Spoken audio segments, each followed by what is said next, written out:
Alaska. A frozen, isolated land where darkness lasts for months and strange things happen far from any witness.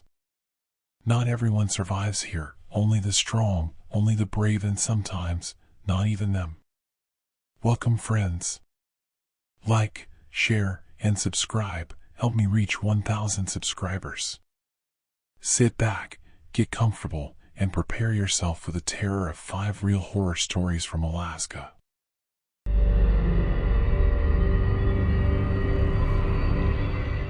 There's a particular kind of humiliation that comes from failing at something you told everyone you were going to do. I've been talking about the Dalton Highway Drive for 3 years. At dinner parties, at the garage where I work as a fleet mechanic in Boise, Idaho, in the quiet, slightly performative way that men of a certain age, I was 43, talk about the things they intend to do before the list of things they're still capable of doing gets shorter. The Dalton. Nearly 500 miles of gravel and ice and absolute remoteness running north from Fairbanks all the way to Prudhoe Bay on the Arctic Ocean. One of the last genuinely dangerous drives in America. No cell service for most of its length. Fuel stops separated by 100 miles of nothing. A road that the state of Alaska maintains not for tourism but for the oil pipeline it runs alongside, and which treats the occasional civilian driver with the same institutional indifference as the permafrost beneath it. My wife had stopped asking me not to go.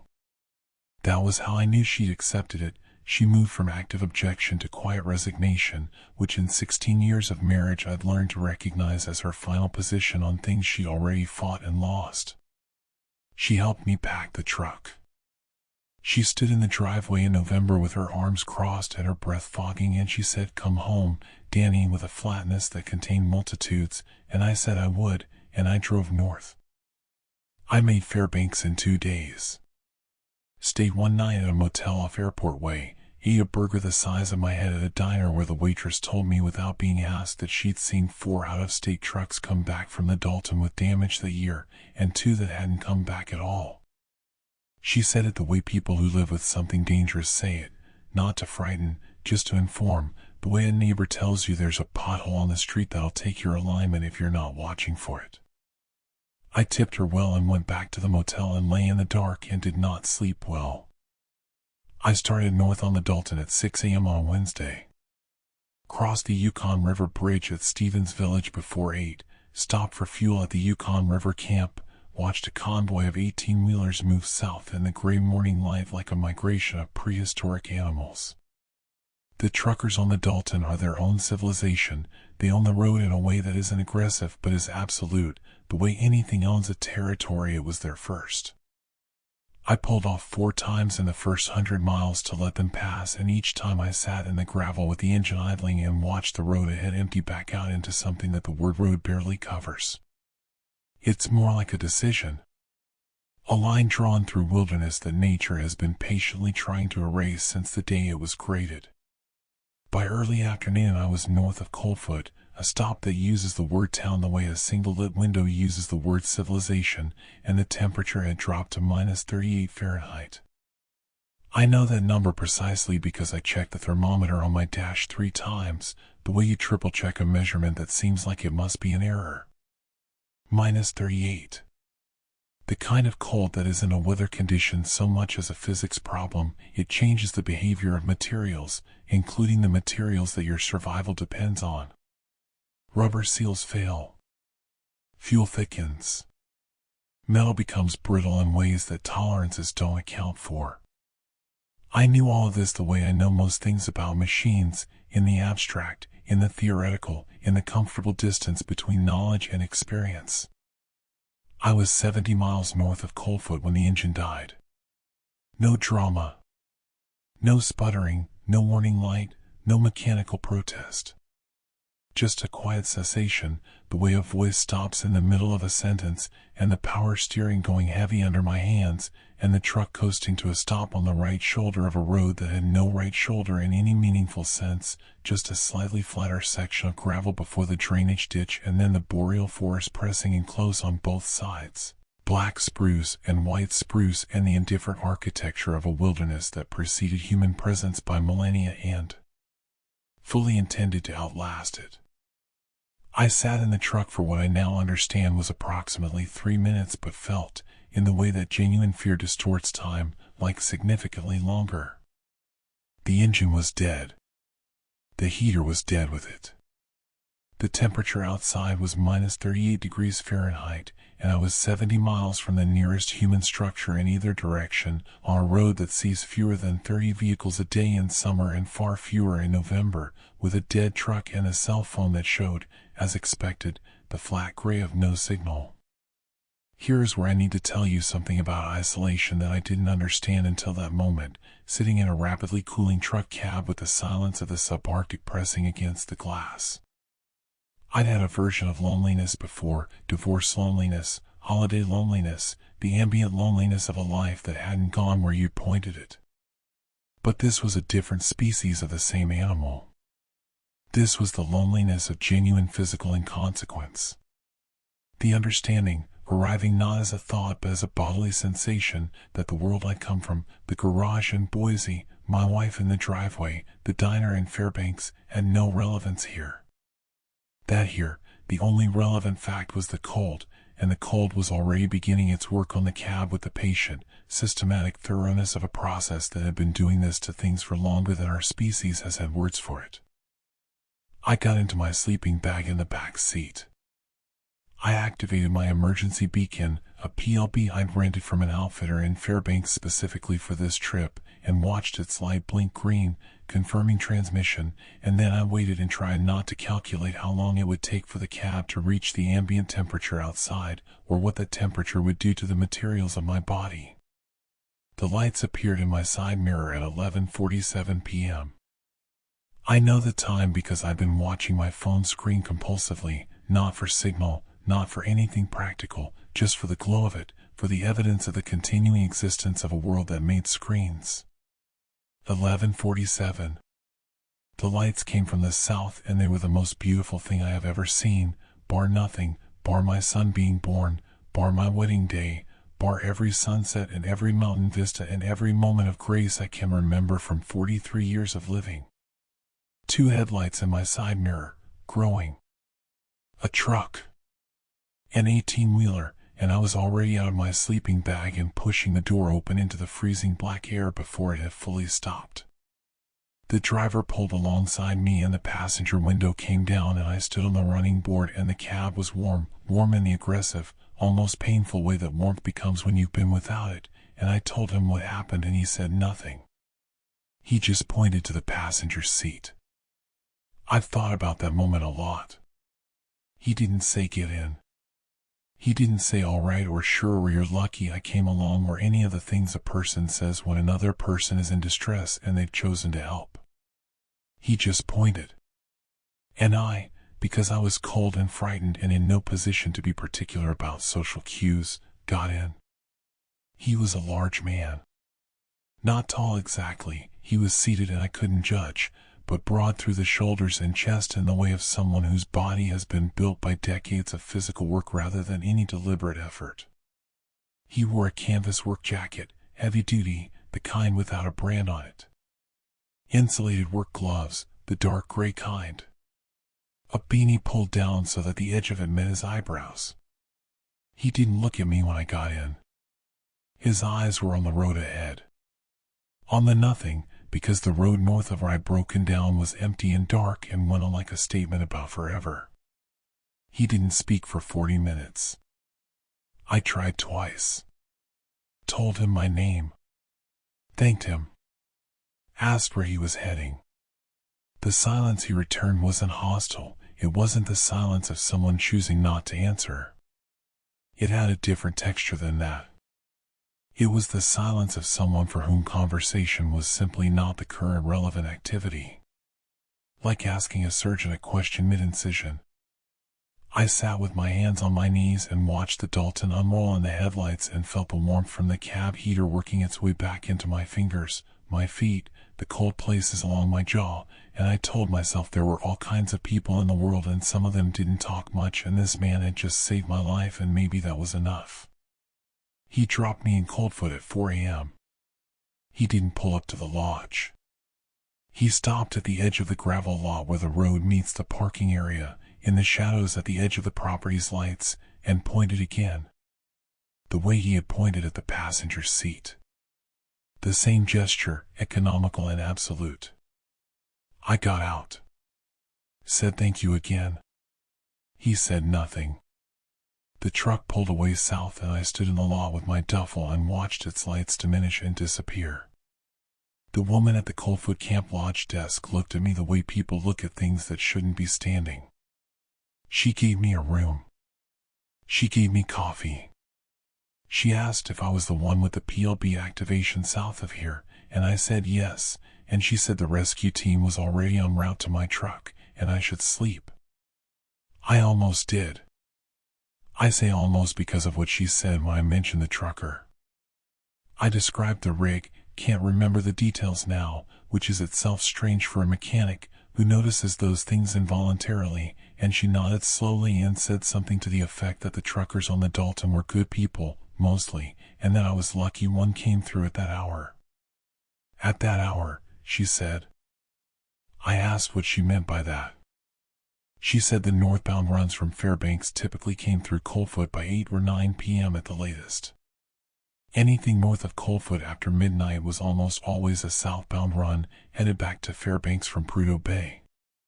South from Prudhoe. Not north toward it. I told her this one had been going north. She looked at me for a moment with something in her expression that I didn't have the vocabulary for then, and still don't, exactly. Not disbelief. Something more careful than that.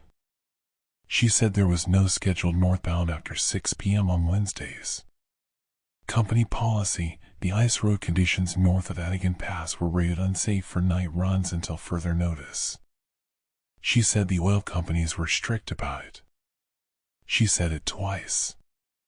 Strict about it. I went to my room. I sat on the edge of the bed and stared at my hands for a while, my warm, undamaged hands, which should have been frostbitten or worse, and I thought about 40 minutes of silence and a man who wore gloves he never removed. And then I thought about something else. Something that had been sitting at the edge of my awareness since I'd gotten out of that cab, waiting for a quiet moment to become fully visible. In the 4 hours I'd sat in that warm truck cab, I had not heard the engine. Not the diesel rumble. Not the road noise. Not the vibration that every large truck transmits through the frame and the seat and the soles of your boots. Nothing. As if I had been sitting in something that was producing all the evidence of a running truck without any of the mechanisms that make a truck run. I called my wife from the lodge's landline at 5 a.m. She said my name 3 times when she picked up, the 3 different ways she says it: relief, anger, relief again. I told her the truck broke down and a driver helped me and I was fine. She asked if I was coming home and I said yes. She asked me why I was crying. I didn't have an answer she believed. I'm not sure I had an answer I believed. I flew home from Fairbanks 2 days later. The rental truck was recovered and assessed as a fuel line failure, simple, mechanical, explainable. Every record associated with that stretch of road on that night showed no northbound commercial traffic after 5 p.m. I still haven't told anyone the last part. The part I'm writing down now because I need it outside of me.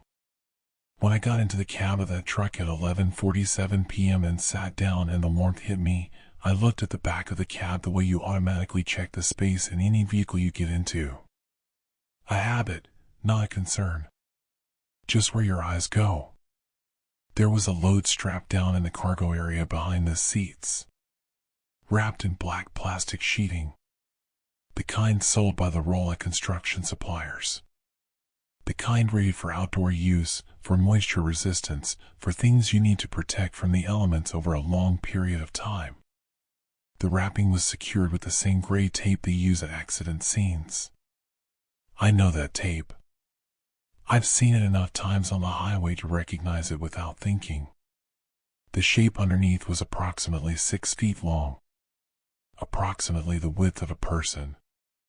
And in the corner of the wrapping, pressed against the plastic from inside in a way that could have been a fold in the material, could have been a trick of the headlight's ambient glow, could have been anything at all. There was the outline of a hand. I got out of that truck in cold foot. I'm aware of that. I'm aware that whatever was in that cab, I walked away from it. I drove home to Boise. I'm sitting at my kitchen table right now, drinking coffee, writing this down. But here is the thing I cannot stop returning to. He drove north. Not south. North, into the dark, into the cold, into the end of the road. Away from every city, every light, every place where something wrapped in black plastic might be noticed or questioned. And he knew exactly where to stop. I used to fall asleep to the sound of my wife breathing. That's the thing nobody tells you about the Bering Sea. It's not the cold that gets inside you first. It's the silence where familiar sounds used to be. My name is Dale Mercer. I'm from Spokane, Washington. I have a daughter named Claire who just turned 7, a mortgage on a house with a broken gutter I kept promising to fix, and a credit card debt that had been quietly eating me alive for the better part of 3 years. That's why I took the job. 6 weeks on a commercial fishing trawler out of Dutch Harbor, and I'd come home with enough to breathe again. My buddy Travis had done it twice. Said it was brutal but straightforward. Honest work. Come home tired, come home paid. He forgot to mention the other parts. The Oregon was a 120-foot factory trawler, and it smelled like every wrong decision a man could make condensed into diesel fuel and fish guts. The crew was 8 men total. Me, Travis, a guy named Petrov who barely spoke English but laughed at everything, 2 brothers from Kodiak named Shane and Denny who had the hollow eyes of men who'd spent too many seasons out there, a cook named Marcus who listened to gospel music through earbuds even during the worst swells, and a deckhand named Gareth Poole.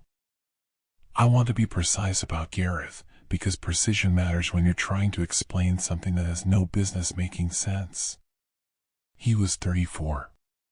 From somewhere in Ohio, Columbus, I think. Unremarkable in every possible way that a man can be unremarkable. Medium height, medium build, brown hair that he wore pushed back under a beanie. He laughed at Travis's jokes. He ate 2 plates of everything Marcus cooked. The first 2 weeks, I would have described him as the most normal person on that boat. The 3rd week was when it started. I didn't notice it the first night. Travis was the one who told me about it over breakfast, said he'd gone to the head at 2 a.m. and found Gareth standing at the bow, both hands gripping the railing, staring straight out at the water. Just standing there. No jacket.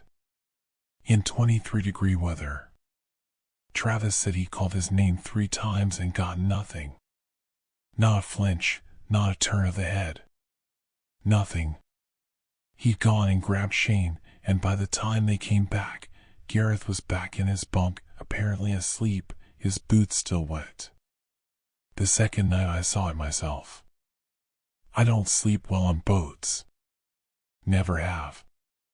There's a particular kind of insomnia that the sea produces, not the restless kind you get from stress or coffee, but a hollow, watchful kind, like your body knows it's somewhere it was never designed to be and refuses to fully let go of consciousness.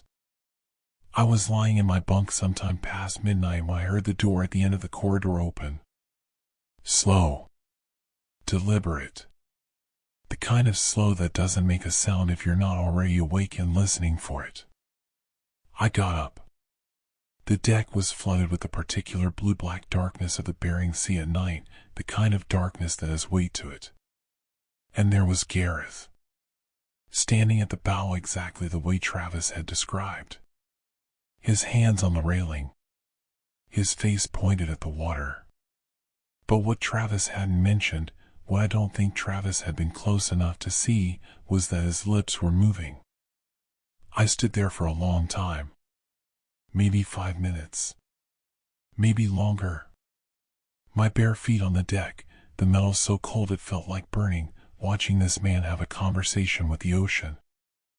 I couldn't hear the words. The wind took everything. But the rhythm of his lips was unmistakable, the rhythm of someone answering questions. Not speaking unprompted. Responding. I went back inside. I didn't sleep again that night. By the 4th week, it had stopped being something we talked about and started being something we worked around. Nobody said anything directly to Gareth, and looking back, that particular cowardice belongs to all of us equally. We just quietly started making sure someone checked the bow before turning in. We stopped asking him if he was okay, because the answer was always the same calm, slightly confused smile and "Yeah man, why?" And that smile was somehow worse than any answer he could have given us. That was also the week of the fish. We were running nets northeast of Nunivak Island when Marcus called us all up to the deck with a tone in his voice I hadn't heard from him before, and this was a man who hummed hymns during force-8 swells. We came up and stood at the rail and looked at the water. Dead fish. Hundreds of them. Maybe more. Pollock and cod floating belly up in a dense, slow-moving mass that extended as far as I could see in the pre-dawn gray. All of them with their pale bellies to the sky. All of them with their eyes open, that glazed, opaque white of dead things. And all of them, every single one, oriented in the same direction. Pointing west-southwest like compass needles. Like they'd all died mid-migration, all at the exact same moment, still in formation. I've thought about that a lot since. The improbability of it. Fish don't die like that. Fish die individually, or in toxic blooms that scatter them randomly. They don't die pointed in formation like they're still following something. Petrov made a sound that wasn't a word in any language I recognized and went below and didn't come back up until we'd cleared the area. The captain said nothing. He just turned us east and increased our speed and turned up the radio. That night, the captain told us not to discuss it. The way he said it was what got me. Not firm, not authoritative. Quiet.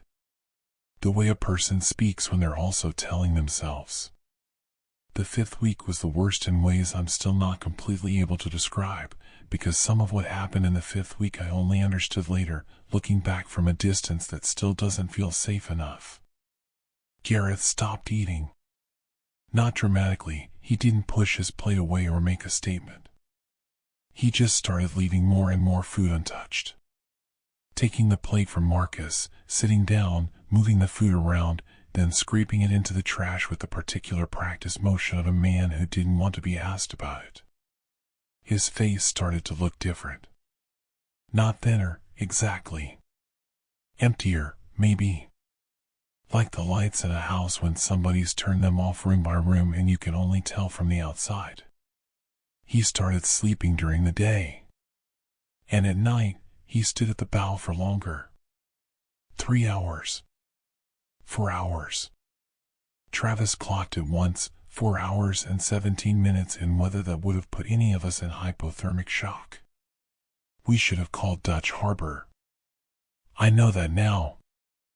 I knew it then, if I'm honest with myself, but there's a particular psychology to isolation that I hadn't accounted for before that trip, the way that distance from the normal world makes you second-guess your own judgment.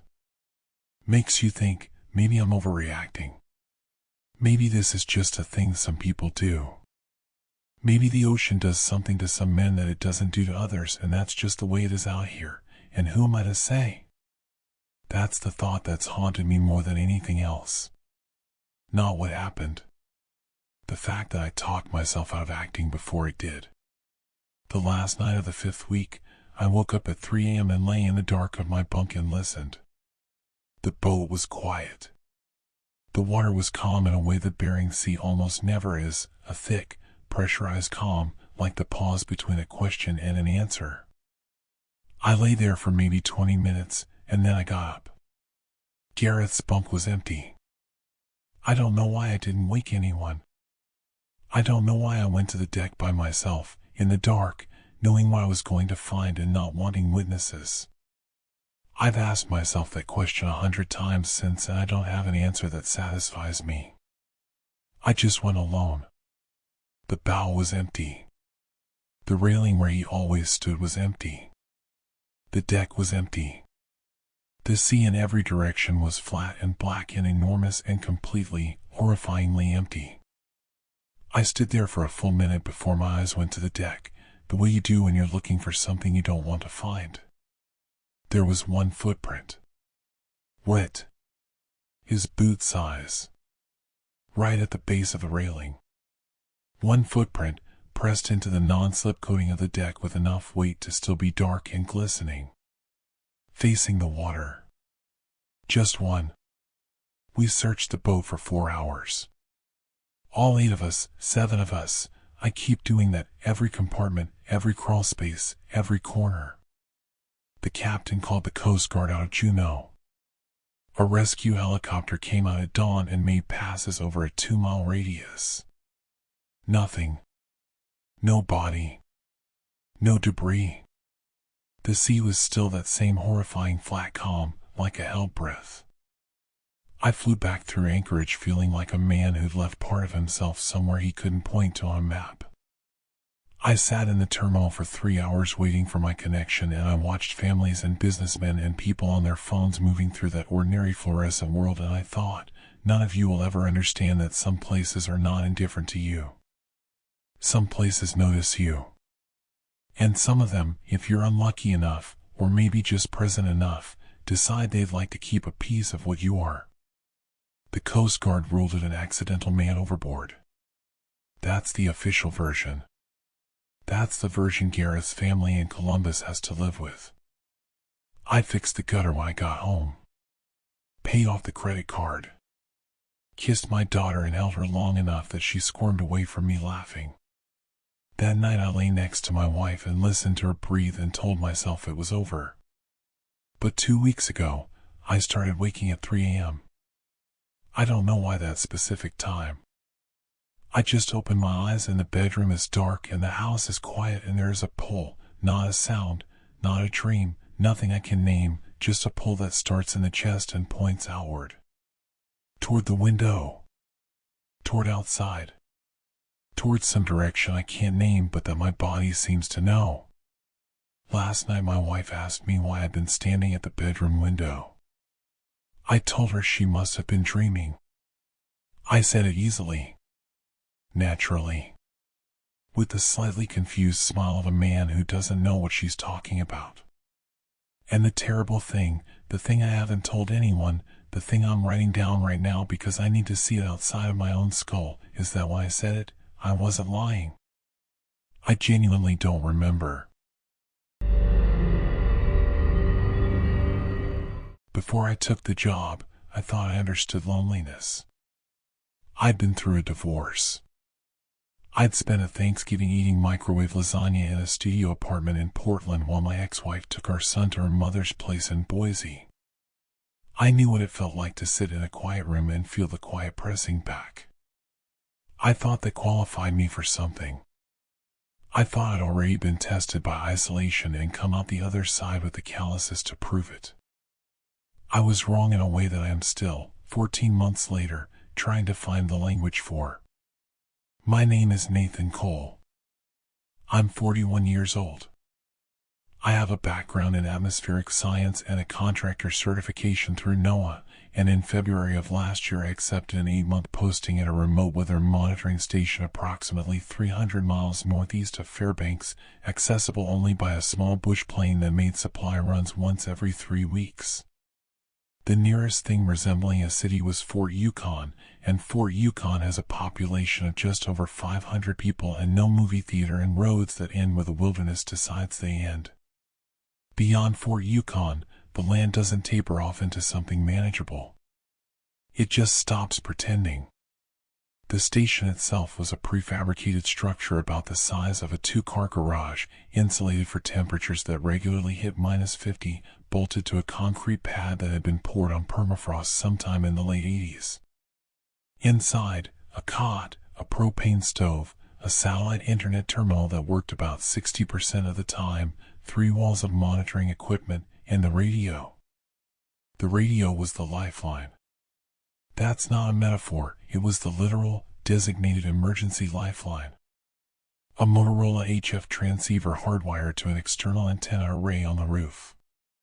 Protocol was simple: transmission at 0600 and 1800 daily, check in with the coordination hub outside of Fairbanks, confirm readings, confirm status, confirm that Nathan Cole was still alive and still calibrated and hadn't done anything the paperwork would make difficult. 6 a.m. and 6 p.m. every day, no exceptions. I had the frequencies memorized before the plane dropped me off. The coordinator's name was Rhonda, and she had a voice like a school librarian, and she said, "Copy that, stay warm," at the end of every call with the exact same inflection, and for the first 2 months I looked forward to that phrase the way I used to look forward to Friday afternoons. That's the thing about radical isolation that they don't put in the brochure. It doesn't arrive all at once. It's not a wall you hit. It's a slow, patient rearrangement of your priorities, the way pressure changes underwater, gradual enough that you don't notice until you've descended too far to surface quickly. By week 4, I was talking to myself. Not absent-mindedly, the way anyone does. Full conversations. By week 6, I had given names to 2 of the weather instruments. By week 8, I was rationing my internet time, not because the signal was bad, but because I had started to find the noise of the outside world, the news, the social media, my ex-wife's Instagram, my son's school photos, physically painful. Like something that belonged to someone else's life. Like channels broadcasting from a country I no longer had citizenship in. I'm telling you this because I want you to understand the exact psychological terrain I was standing on when the 3rd transmission started. Week 10. 3 a.m. I was awake because I was always awake around 3 a.m. by that point. The darkness in that part of Alaska in winter is not the ordinary darkness of night. It's an absolute, total erasure of the visible world that your nervous system was simply not designed to process for months at a time. Sleep becomes fractured. You drift in and out of something that's technically rest but feels more like a system running in low power mode, always half listening, always waiting. The radio clicked on by itself. I want to be careful here. I know how that sounds. I know the psychological literature on isolation-induced hallucination and auditory pareidolia and the human brain's pathological need to construct signal from noise when it's been deprived of genuine stimulus. I've had 14 months to build every reasonable explanation available and examine it from every angle. I'm giving you the facts. The radio clicked on. The frequency indicator lit up. And through the static, underneath it, woven into it, the way a smell can be inside a room before you consciously register it, there was breathing. Slow. Measured. Deeply unhurried. The breathing of something that had no concept of time pressure. That had never once in its existence needed to be anywhere quickly. I sat up on the cot and stared at the transceiver for what felt like a very long time. The breath continued. In, out. In, out. No variation. No reaction to my movement or the sounds I was making. Then it stopped. Static. Then silence. Then the frequency indicator went dark. I checked every connection. Checked the antenna relay. Checked the power coupling. Everything was exactly as it should be. I wrote it in my log as anomalous receiver activation, possible atmospheric interference, no actionable content. I used official language because official language creates distance, and I needed distance from what I'd heard the way you need distance from a car accident you just drove past. The 2nd transmission came 4 nights later. Same time, 3:04 a.m., close enough to 3 a.m. that my body had apparently already started marking the hour, because I was awake before the click. This time, after the breathing, there were words. Not words immediately. The breathing came first, that same title, massive patience of it, and then a voice that I cannot describe to you in any way that will accurately convey what it did to my nervous system. It wasn't loud. It wasn't distorted into anything monstrous. That was the horror of it, the absolute, stomach-dropping horror. It was a quiet voice. A calm voice. The kind of voice that reads bedtime stories. And it said two things. First, a set of coordinates. Latitude and longitude, delivered with the precise cadence of a GPS system. I recognized the latitude immediately. It was mine. It was the station. The longitude was mine too. Someone, something, was broadcasting my exact location back to me at 3 in the morning from a frequency that nothing in my equipment should have been able to receive. And then a number. 47. Click. Static. Dark. I didn't log it this time. I sat at the monitoring desk until 6 a.m. when I called Rhonda and gave her my readings, and she said, "Copy that, stay warm." And I said, "Rhonda, has there been any unauthorized traffic on the backup HF bands?" And she paused for maybe 2 seconds longer than usual and said she'd check, and called me back an hour later to say everything looked clean. I started sleeping with the radio's power switch in the off position. It didn't help. The transmissions came anyway. That's the sentence I need you to sit with for a moment.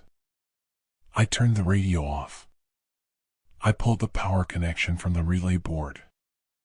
I checked the indicator light, dark, fully dark, and I lay down on the cot and closed my eyes. At 3:06 a.m., the click, the breathing, the coordinates, and then the next number. 46. It was a countdown. I understood that with a clarity so sudden and physical it felt like cold water dropped down my spine. Whatever was transmitting, whatever had my coordinates, whatever was breathing with that terrible bovine patience into a frequency my power-down radio had no business receiving, it was counting down to something. And it knew exactly where I was.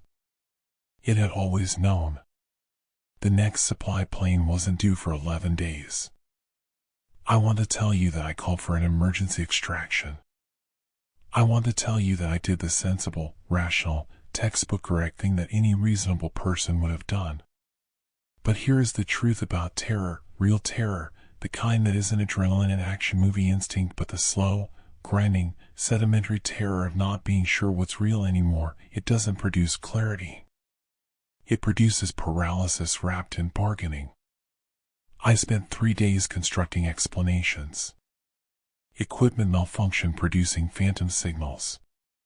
My own subconscious manufacturing audio hallucinations from static. A prank by someone with access to my coordinates and too much time. I held each of these possibilities up and turned them over and tried to believe them and could not, quite, make myself believe them, and so I stayed. Because here is the other thing. The transmissions were the only voice in that place besides mine. I know what that says about me. I know it clearly. But 8 months in the subarctic dark does something to the hierarchy of your needs that no amount of theoretical preparation accounts for. The transmissions were horrifying. They were also the only thing in that station that felt like it knew I was there. By week 14, I had started leaving the radio on. Not to receive. Just to have the light on. The number descended. 31. 19. 8. On the night the count reached 1, I didn't sleep.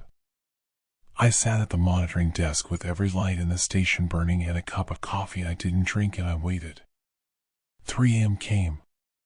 3:01, 3:02, 3:03, 3:04. Silence. No click. No breathing. Nothing.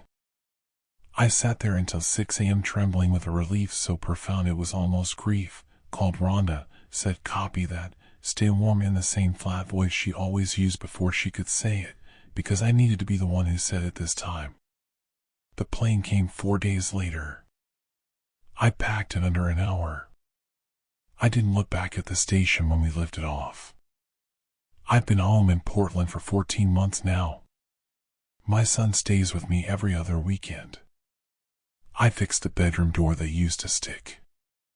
I took a desk job with a private meteorological firm that keeps me behind a monitor and never once asks me to go anywhere I can't drive back from by evening. I'm fine.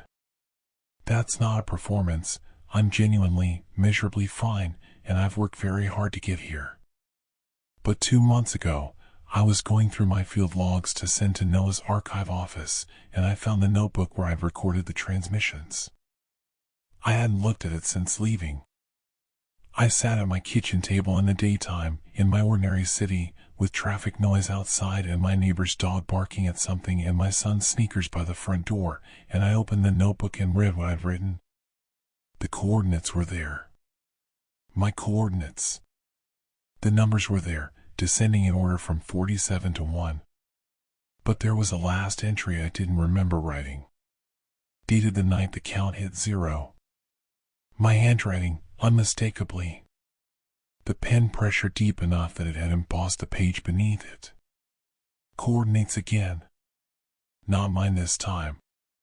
And a number. 312. I didn't recognize the coordinates. So I mapped them. I do know how to read a map. That's still mine, that knowledge, whatever else that place took from me. The coordinates point to a weather monitoring station. Remote. Prefabricated. 300 miles northeast of Fairbanks, accessible only by bush plane, operational since the late 80s. Currently staffed by one contractor. I've been trying to find his name for 2 weeks. I need him to know that the transmissions aren't equipment malfunction. I need him to know that it counts in real time and that it knows exactly where you are. I need him to know that when the number reaches 0, the worst thing isn't what happens. The worst thing is what you find yourself hoping for when it starts again. My Uncle Raymond was the kind of man who showed up exactly twice a year, Christmas and the 4th of July, and said very little when he did. He'd sit at the edge of whatever room he was in, nursing the same beer for 3 hours, watching the rest of us with the quiet, evaluating patience of someone who'd already taken the measure of everything and found it slightly lacking. My mother called him eccentric. My father, who understood Raymond better than any of us and therefore feared him more, just called him careful. He died in late October. Alone, the way he always seemed to prefer. The county sheriff's office in King Salmon filed the report, natural causes, found by a supply delivery driver who noticed the porch light had been on for 2 weeks straight. By the time they called me, he'd been dead for 11 days. I was 34. Divorced for 16 months, living in a 2-bedroom rental in Tucson that I'd furnished almost entirely from a single IKEA trip and never quite managed to make feel like anything other than a waiting room. My job as a civil engineer was good work that I was competent at and felt nothing about.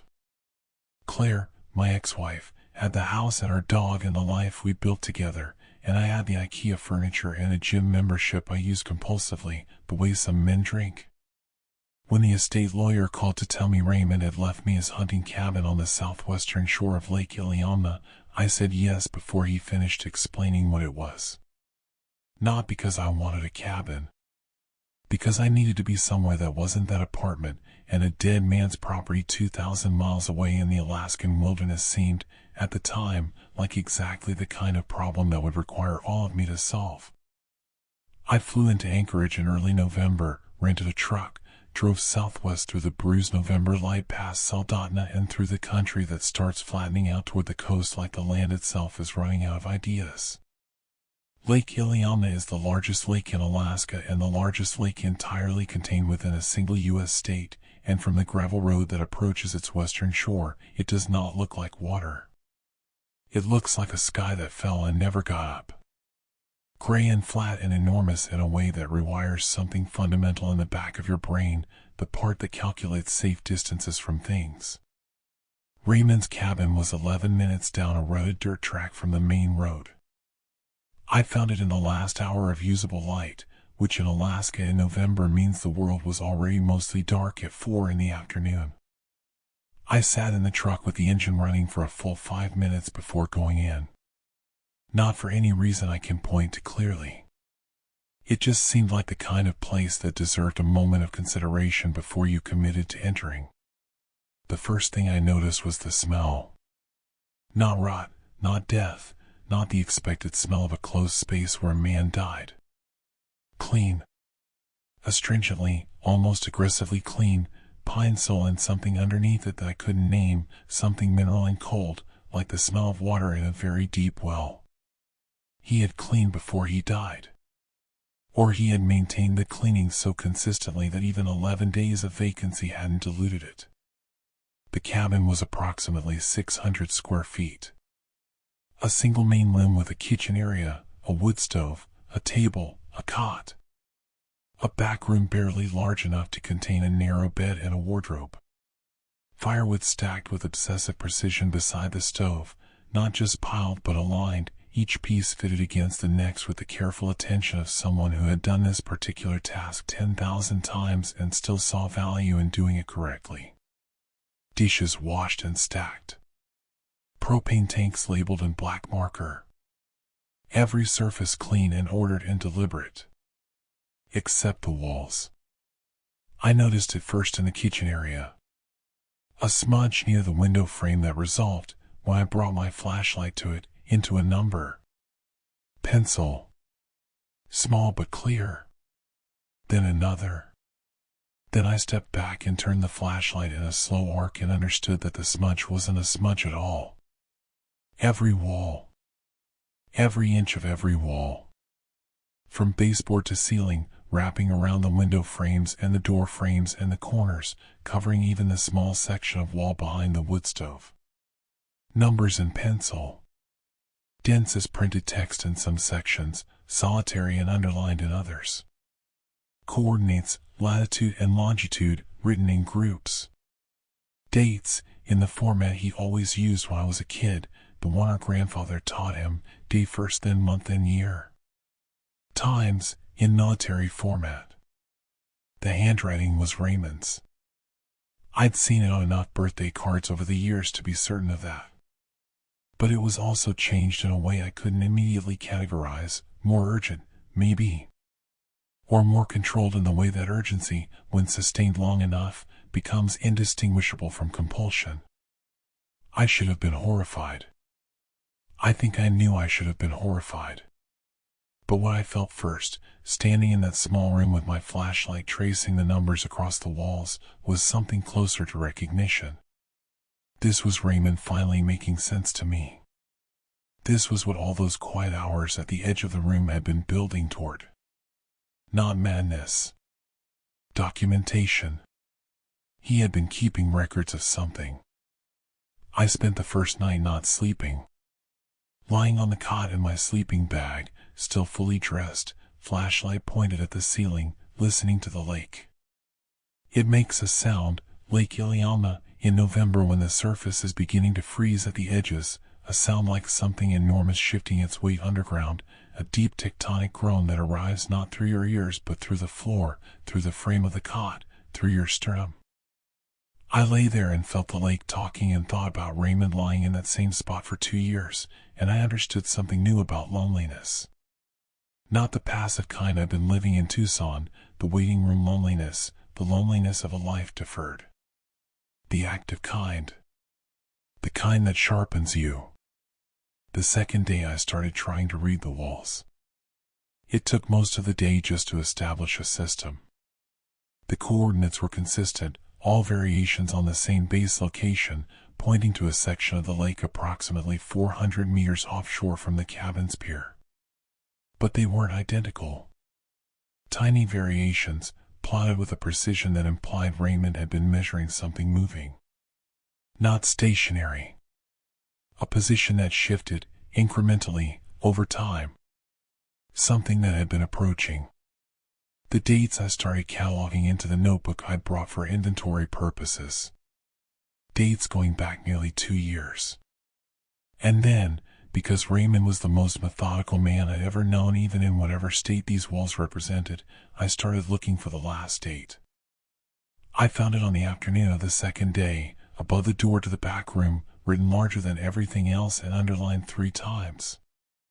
It was yesterday's date. The day I had arrived. I stood in the doorway for a very long time with my flashlight on that date. The day he had been waiting for. The day he had written, at some point in the last 2 years, as the terminus of whatever he'd been measuring. He had died waiting for it. He'd made it to early October. He had been 6 weeks short. Or he had calculated that I would come. That his death, and the estate, and the lawyer, and my particular hollow life in that particular hollow apartment would all deposit me on his shore on exactly that day, at the edge of his lake, on the date he'd written above the door. On the third day I found the journal.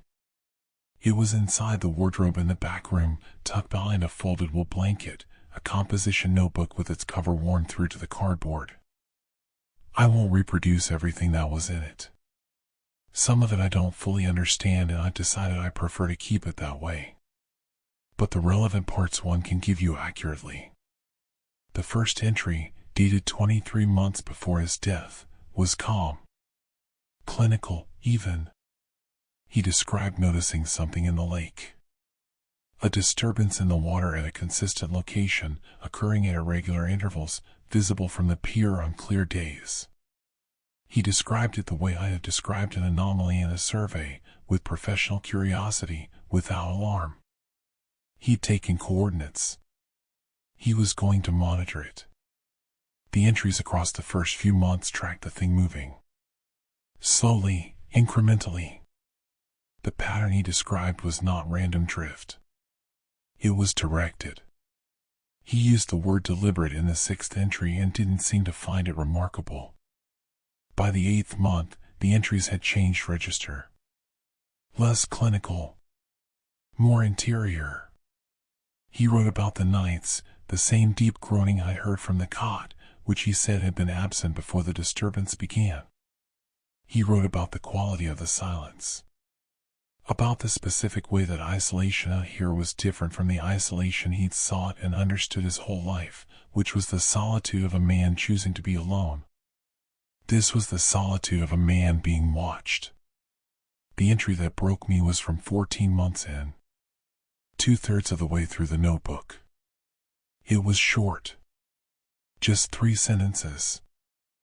I understand now that it isn't coming for me. I'm too old. It needs someone who still has a long time left. And then, after a gap of several blank lines, a single additional sentence. I've written to the lawyer. He hadn't called me. He hadn't written me a letter. He had called a lawyer and arranged for me specifically, not my mother, not any of his other distant relatives, to inherit this cabin, this lake, this precise coordinate 400 meters offshore from a rotting pier. He had calculated my grief and my divorce and my directionless life, and he had aimed me here like a rifle. I closed the notebook. I walked to the pier. The lake was steel gray and flat, and the morning was absolutely, completely silent in the way that the Alaskan wilderness is sometimes silent, not the absence of sound but the presence of a listening so total that sound simply cannot exist within it. I looked out at the water. At approximately 400 meters from the shore, there was a disturbance. Just visible. Just at the threshold of what the eye can claim to see with certainty. A presence in the water. Not above it, within it. Something vast and patient and entirely still, the way things are still when they have been waiting long enough that stillness has become their nature. It was looking at me. I know that's not a scientifically defensible statement. I know that. But I also know that there are forms of knowledge that precede language, that live below the level where reason operates, and that those forms of knowledge are very old and very reliable, and what that old, reliable, pre-linguistic part of me knew, standing on that pier with my sneakers soaking through and my breath fogging in the November air, was that it had been waiting for something young enough to last. I drove to King Salmon that afternoon.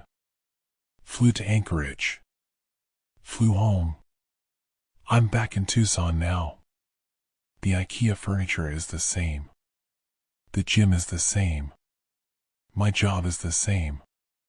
Claire sent a text 2 weeks ago asking how Raymond's cabin had been, and I typed and deleted 4 different responses before settling on fine, sold it, not for me because that was the simplest version and because the alternative was explaining something I don't have the language for. The thing I haven't told anyone is that I didn't sell it. I couldn't bring myself to start the paperwork. And the thing I haven't told myself, not out loud, not in actual words, until right now, is why. There's a chair on my back porch. I put it there the week I got home, nothing dramatic, just somewhere to sit in the evenings. I've been sitting in it every night since. Facing west. Toward the coast. Toward a lake I drove away from and cannot stop thinking about. Towards something that has my coordinates now, the way it had Raymond's. He spent 2 years waiting for me to arrive. I wonder how long it plans to wait for me to come back. I have a specific memory from the week before my father's funeral, standing in the cereal aisle of a Kroger in Columbus, Ohio, staring at the same shelf for 11 minutes because I could not decide between 2 boxes that were essentially identical, and the inability to make that single small decision felt like the outer edge of something much larger collapsing. The grief counselor I saw twice and then stopped seeing called it decision fatigue. My buddy Marcus called it needing to get out of your own head for a while. My boss called it bereavement leave, 14 days, and suggested I use them. I used them in Alaska. Not a resort. Not a lodge with heated floors and a bar menu. I mean Alaska the way Alaska actually is for most of its geography, remote, indifferent, and brutally, magnificently unconcerned with what you need from it. I've been reading about backcountry camping in the Wrangell St. Elias region for 2 years, the way you read about things you fully intend to keep deferring until life arranges itself more conveniently. My father dying was apparently the arrangement I'd been waiting for. I flew into Anchorage on a Tuesday, drove the Glen Highway east through Glen Ellen with a rental truck that smelled like pine air freshener and somebody's old cigarettes, and made my base camp at a site I'd spent 3 months researching off a gravel road that the map listed and the GPS didn't. The nearest town of any consequence was Chitina, population around 120, which I passed through with just enough time to gas up and notice that the woman behind the counter at the station looked at me the way people who live in genuinely remote places look at people who don't, a particular combination of assessment and pity, the expression of someone watching a person step onto ice without first checking its thickness. I was 40 miles from Chitina when I set up camp on the first night. 40 miles from 120 people. If you've never done the math on what that actually means, not as a statistic but as a physical, embodied reality, then you haven't done the math. There's a moment, always, when the engine is off and the tent is up and the last of the natural light is bleeding out of the sky, when the silence arrives with a weight you weren't prepared for. Not silence like a quiet room. Silence like the world has simply removed itself, stepped back, and left you alone with yourself in a way that civilization has spent its entire history engineering you to never have to experience. I slept well that first night. That fact matters. I want you to understand that I was not a frightened man going into this. I was a grieving man who had done this kind of thing before, in smaller doses, in less extreme places, and who understood, or believed he understood, the psychological texture of being alone outdoors. I knew the sounds. Wind through pine. Water over rock. The particular silence of a forest that has no predators currently moving through it. I found the cabin on the 3rd day. I was 8 miles out from camp, following a frozen creek bed west through a section of forest that the satellite maps showed as featureless, no structures, no trails, nothing. Which was why I was using it. The cabin appeared through the trees with the jarring rawness of a thing that has no business being where it is, the cognitive dissonance of an object occupying space it was never meant to occupy. A log structure, maybe 400 square feet, weathered to the gray of old bones. A rusted stovepipe on the roof. A window on the near side with intact glass, which told me it was more recently maintained than its exterior suggested. The door was open. Not ajar. Not swinging. Standing open at roughly 60 degrees, held there by nothing, no wind, no prop object, just open, the way a door is open when someone has recently passed through it and hasn't yet come back. The rational explanation was a trapper. A hunting camp. Someone who'd stepped out for an hour and left the door because they were coming right back. I told myself this while crossing the 20 feet of snow between the tree line and the cabin's entrance, and I believe I even mostly believed it, which is how I know that what the mind does in these moments isn't denial exactly. It's a kind of merciful lag, a half-second of grace before comprehension arrives. The soup was the first thing. A cast iron pot on a propane stove. Still on. The burner turned low, the blue flame a pale ghost in the daylight coming through the window. The soup, some kind of broth with root vegetables, thick and fragrant, was not simmering. It was at the temperature just below simmering, the temperature a pot reaches when it's been on low for 30 or 40 minutes. Still steam hot. Recently prepared and then left. I stood in the doorway and looked at that pot for a long time without stepping inside, the way you stand on the threshold of a place where something wrong has happened and your body knows it before your brain has finished processing the inputs. The bed was in the back corner. A cot with a wool blanket, military green, pushed down toward the foot as if someone had gotten up quickly. One side pushed down. Only one. A single body, sleeping on the right side, getting up fast. A coffee mug on the floor beside the cot, not knocked over, set down. Deliberately. The mug still had coffee in it. I could see steam. Someone had been lying in that bed within the last hour. Someone had gotten up, set their coffee on the floor, and left through the front door. Without shutting it.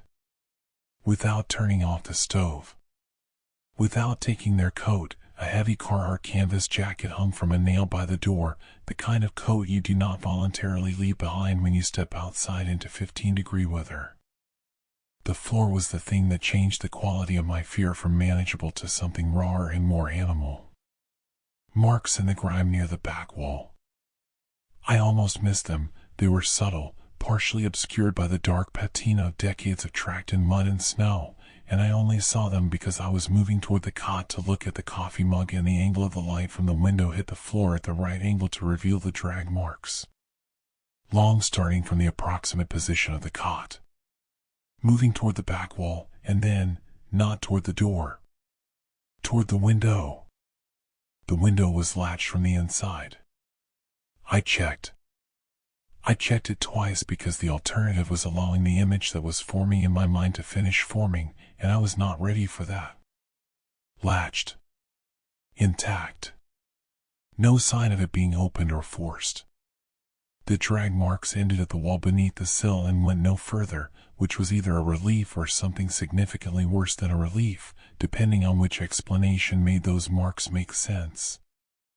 I left. I want to be honest with you about how I left, not calmly, not casually, not with the measured pace of a man who has assessed the situation and decided there's nothing to concern himself with. I walked fast to the tree line and then I ran. Not sprinted, not blind panic, but running. The forest around me and the flat white silence of the Alaskan interior, the kind of silence that is only silence until you're frightened, and then it's something completely different, a listening, an attention, a held breath the size of 40,000 square miles. I made it back to camp in 4 hours. I ate.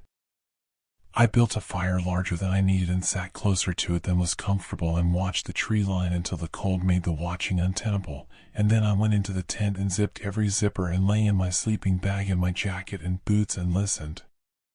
That first night was quiet.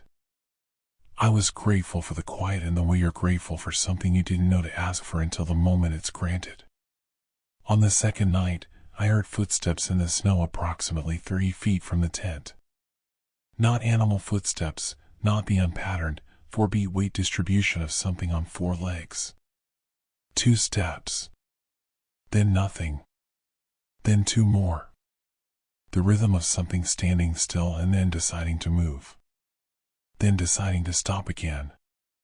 For 40 minutes, I lay rigid in that sleeping bag and listened to something take 2 steps and pause, 2 steps and pause, in a slow, patient circuit around my tent that never came closer and never went further away.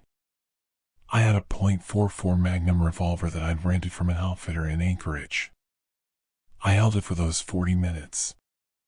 I held it the way I'd held my father's hand in the hospital, uselessly, desperately, needing the contact more than I believed in what it could actually do. Then the footsteps stopped. Just stopped, mid-circuit, without moving away. No sound of retreat. No diminishing crunch of snow. One moment they were there and the next they were simply absent, the way a sound stops when whoever is making it decides to hold completely still. I left in the morning before full light. I drove back through Chitina without stopping. Through Glen Ellen. Through the long, brutal beauty of the Glen Highway with the Chugach Mountains burning orange in the early sun, a landscape so enormous and so indifferent that it performs a kind of violence on the ego, strips away the idea that your presence here is anything other than temporary and provisional and entirely dependent on the landscape's permission. I was back in Anchorage by noon. On a plane to Seattle by 4. Home in Columbus by midnight, standing in my kitchen eating crackers over the sink because cooking felt like more than I could manage. My father's death felt distant in a new way, not healed, not processed, but contextually repositioned. There are worse things than loss. There are things that make loss feel almost like company. I went back to the grief counselor. I told her about the trip. I described it as clarifying, which was true, though not in the way she understood it. She said the wilderness could be healing. I agreed. I didn't tell her about the cabin. I didn't tell anyone about the cabin, or the soup, or the drag marks, or the footsteps.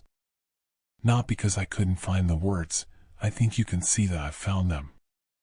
But because the telling required the telling of everything, and the part one still couldn't bring myself to say out loud was the last part. The reason I ran when I left the cabin. Not the drag marks. Not the open door. It was the window.